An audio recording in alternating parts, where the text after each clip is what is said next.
Assalamu alaikum dear students. We are learning geography of class 10th chapter 4, that is agriculture. Our today's topic is impact of globalization. Globalization का क्या असर है agriculture पर? Fine. Impact of globalization on agriculture. तो पहले हम समझेंगे globalization क्या होता है. Globalization जो होता है, it is worldwide interconnectedness. Worldwide interconnectedness.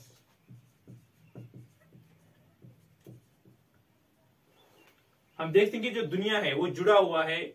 जो हमारे पास जरा अबलाग है, means of transport and communication है, इससे जो हमारे पास दुनिया है वो सिकुड़ गई है.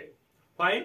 हम कहते हैं कि दुनिया जो है ग्लोबल विलेज बन गया है because of improvement in means of transport and communication. और दूसरे तरीके से हम बोलते हैं जो हमारे पास ग्लोबलाइजेशन है, it is integration of world economy. Integration of world economy. दुनिया की जो इकोनॉमी है वो जम हो चुकी है. फाइन. वो एक हो चुकी है. इट मीन्स अगर किसी जगह कोई फिनोमेना होता है उसका असर किसी दूसरी जगह पर भी होता है. फाइन. तो क्योंकि जो इकोनॉमीज हैं वो जुड़ी हुई हैं. There is integration in world economies. वो इंडियन इकोनॉमी हो, अमेरिकन इकोनॉमी हो, वो सब एक दूसरे से क्या होती है, जुड़ी होती है. इसे भी हम कहते हैं ग्लोबलाइजेशन. फाइन. ग्लोबलाइजेशन की जब हम बात करते हैं, ग्लोबलाइजेशन ये कोई नया फिनोमेना नहीं है, कोई नया अमल नहीं है. ये काफी अरसे से दुनिया में चला आ रहा है. हम देखते हैं कि हिंदुस्तान की अगर बात करेंगे, हम देखेंगे जो हमारे पास कॉलोनाइजेशन का टाइम था, जब हिंदुस्तान एक कॉलोनी थी, तो उस वक्त भी एक किस्म की ग्लोबलाइजेशन थी, एक किस्म की इकोनॉमिक इंटरकनेक्टेडनेस और इंटीग्रेशन ऑफ इकोनॉमीज थी. हमारी जो इकोनॉमी थी वो जुड़ी हुई थी ब्रिटिश इकोनॉमी के साथ. फाइन. तो हम देखते हैं कि यहां से जो हमारे पास ब्रिटिशर्स हुआ करते थे वो एक्सपोर्ट करते थे spices. They used to export spices. वो यहां से स्पाइसेस लेते थे और फिर अपने जो उनके पास गुज़ाई अजनास है उनमें इस्तेमाल करते थे कुकिंग वगैरह में. तो जो हम देखते हैं कि यहां से क्या जाते थे, स्पाइसेस जाते थे. खास तौर पर अगर हम बात करेंगे जो हमारे पास साउथ इंडियन स्टेट्स है, तो वहां पर उनको फोर्स किया जाता था कि आपको स्पाइसेस को ग्रो करना है. इस तरह से अगर हम बात करें हिंदुस्तान में, तो हम देखते हैं कि एक तो स्पाइसेस, नंबर सेकंड जो है दैट इज कॉटन. खास तौर पर जो हमारे पास रॉ कॉटन था, रॉ कॉटन हिंदुस्तान से एक्सपोर्ट किया जाता था और इसको इस्तेमाल किया जाता था जो हमारे पास कॉटन टेक्सटाइल इंडस्ट्री है. कॉटन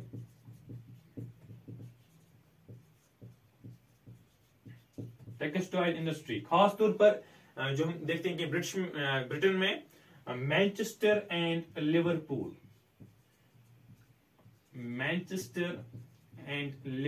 खासकर अगर हम बात करेंगे 19th सेंचुरी में जो मैनचेस्टर था या लिवरपूल था, ये जो सिटीज थे, these were the hubs of cotton textile industries. लेकिन कॉटन कहां से आता था? कॉटन आता था हिंदुस्तान से. रॉ कॉटन हिंदुस्तान से जाता था और वहां से फिनिश्ड प्रोडक्ट आता था जो कि यहाँ के लोग फिर इस्तेमाल करते. इट मीन जो इकोनॉमीज थी वो इंटीग्रेट हो चुकी थी. इस तरह से अगर हम देखेंगे, हमने सुना, आपने हिस्ट्री में पढ़ा भी होगा, चंपारण सत्याग्रह. चंपारण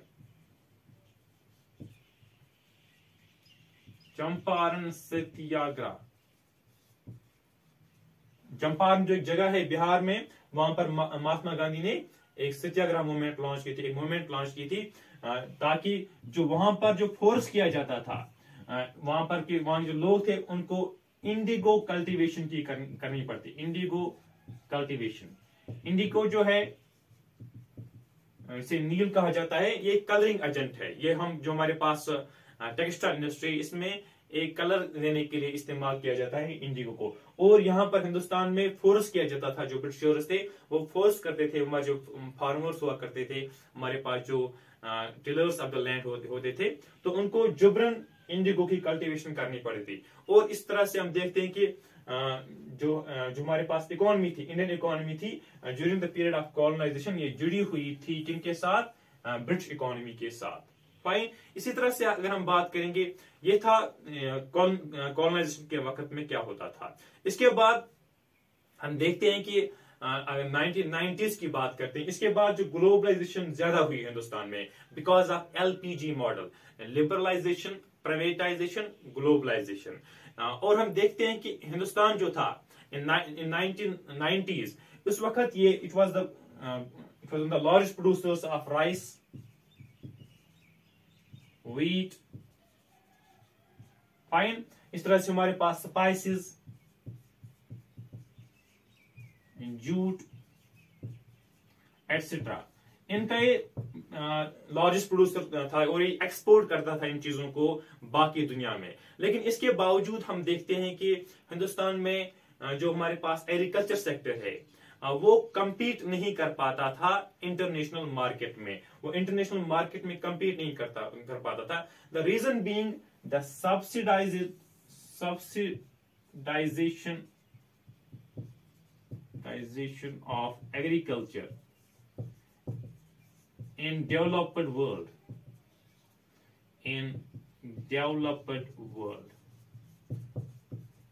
हम देखते हैं कि जो हमारे पास डेवलप्ड वर्ल्ड है वहां पर बहुत ज्यादा सब्सिडी दी जाती है किनको? जो वहां के फार्मर्स होते थे, जो वहां का फार्मर का जो इनपुट होता है, तो वहां पर सब्सिडी दी जाती है। इस वजह से उनकी जो कॉस्ट ऑफ प्रोडक्शन होती है वो काफी कम हो जाती है, और जब यहां से कोई प्रोडक्ट जाता है तो वो उनके साथ compete नहीं कर पाता है, क्योंकि उनकी जो कॉस्ट होती है वो कम होती है।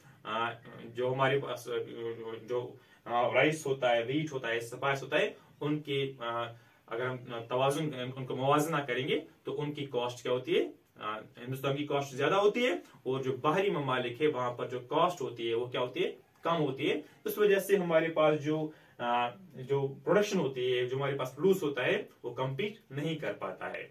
इसके बाद जो इंडियन एग्रीकल्चर हम देखते हैं कि जो इंडियन एग्रीकल्चर है, it is at crossroads. Indian agriculture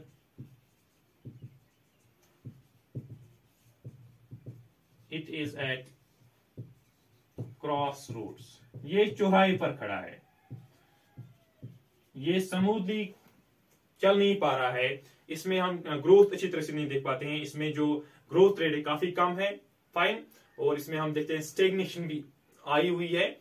इसके अलावा हम देखते हैं कि अगर हम इनको चेंज करना है, अगर हमें इंडियन एग्रीकल्चर को चेंज करना है, हमारे पास जो फोकस होना चाहिए that should be small and marginal farmer. जो हमारे पास छोटे छोटे काश्तकार होते हैं, जो जिनकी कम लैंड होती है, तो उनको हमें फोकस करना पड़ेगा ताकि हम इनको इंप्रूव कर सके, उनको ज्यादा राहत दे सके।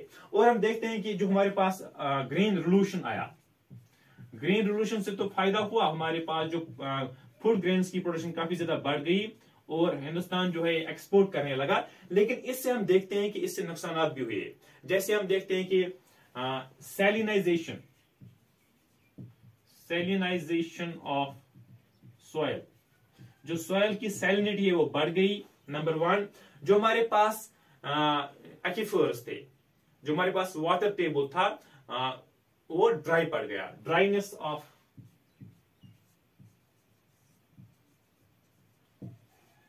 एक्विफर्स। क्योंकि जब हम इरिगेशन करते हैं, वो मेक यूज ऑफ ट्यूबवेल्स, तो वो पानी कहां से, वो वाटर टेबल से आता है जो नीचे होता है, तो वो भी श्रिंक हो चुका है because of green revolution, fine. जैसे इससे पहले भी, जैसे मैंने प्रीवियस लेक्चर में आपको बताया कि हम जो ग्रीन रिवॉल्यूशन था वो कुछ खास हिस्सों तक उनने फायदा दिया, जैसे पंजाब में, हरियाणा में, वेस्टर्न उत्तर प्रदेश में। तो इसके हम देखते हैं कि ग्रीन रिवॉल्यूशन के नेगेटिव पहलू भी बहुत ज्यादा थे, फाइन। अब हमें जानना है यहाँ पर इसका मुतबादिल क्या है। इसका जो मुतबादिल है that is gene revolution. Green revolution का मुतबादिल है gene revolution. Number 1 alternative is gene revolution. इसमें क्या होता है, हम we make use of genetic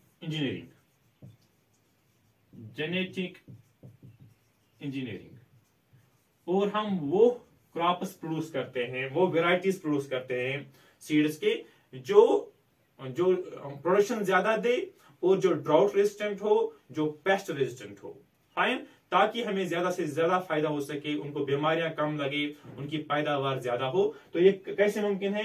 bye genetic engineering. इसे कहा जाता है जीन रिवोल्यूशन। इसे हम प्रोड्यूस करते हैं high yielding varieties of seeds, जो कि ड्रॉट रेजिस्टेंट हो, जो कि पेस्ट रेजिस्टेंट हो। फाइन। इसके अलावा इसका जो दूसरा मुतबादिल है that is organic farming. Organic farming वो फार्मिंग होती है जिसमें हम, जो हमारे पास फर्टिलाइजर का इस्तेमाल नहीं करते हैं, पेस्टिसाइड का इस्तेमाल नहीं करते हैं, और ये जो होती है नेचुरल प्रोडक्शन होती है किसी भी क्रॉप की। Fine. It's known as organic farming. Fine. तो ऑर्गेनिक फार्मिंग भी इसका मुतबादिल हो, और ये सस्टेनेबल एग्रीकल्चर प्रैक्टिस है। अगर यहां पर आपको याद रखना चाहिए, Sikkim is the first state in the world जहां पर 100% ऑर्गेनिक फार्मिंग की जाती है। Sikkim is the first state in the world where 100% organic farming is practiced. 100% organic farming. Fine. तो इस तरह से जो ऑर्गेनिक फार्मिंग, एक मुतबादिल तो हमारे पास जीन रिवोल्यूशन था। नंबर सेकंड मैंने कहा ऑर्गेनिक फार्मिंग। और इस चीज की अहमियत इससे भी हमें पता चल जाती है। जो हमारे पास इकोनॉमिस्ट है वो कहते हैं कि जो इंडियन एग्रीकल्चर का जो फ्यूचर है वो ब्लीक है, वो ज्यादा रोशन नहीं है। और इसकी क्या वजह है? इसकी वजह यह है कि हमारे पास जो लैंड होल्डिंग है वो, उनका जो साइज है काफी कम है, क्योंकि हमारे पास आबादी जो है, अगर हम देखेंगे खास तौर पर जो हमारे पास रूरल पॉपुलेशन है, अगर 2011 की डेटा हम देखेंगे दैट इज 833 मिलियन। और जो हमारे पास लैंड है, एग्रीकल्चर लैंड जो है दैट इज 250 मिलियन हेक्टेयर्स। और अगर हम इनको अब बांटेंगे तो हमारे पास जो पर हेक्टेयर, पर पर्सन पर हेक्टेयर लैंड जो है that is less than half, less than half hectare पर पर्सन जो है एक बंदे को हिस्सा आएगा। दैट इज वो काफी ज्यादा कम है इन कंपेरिजन टू वर्ल्ड में। कितना है? That is more than half, और हिंदुस्तान में ये हाफ से भी कम है। तो इससे भी हम देखते हैं कि बिकॉज जब लैंड होल्डिंग कम होती है तो हम अच्छे तरीके से उस पर फार्मिंग नहीं कर पाते हैं, तो उससे लोगों को, जो हमारे पास फार्मर्स है, उनको भी फायदा नहीं पहुंचता है, और ओवरऑल जो प्रोडक्शन होती है किसी भी क्रॉप की वो काफी ज्यादा गिर जाती है। इसके अलावा अब इसका मुतबादिल जो है यहां पर that is we should also go for cultivation of high value crops. Cultivation of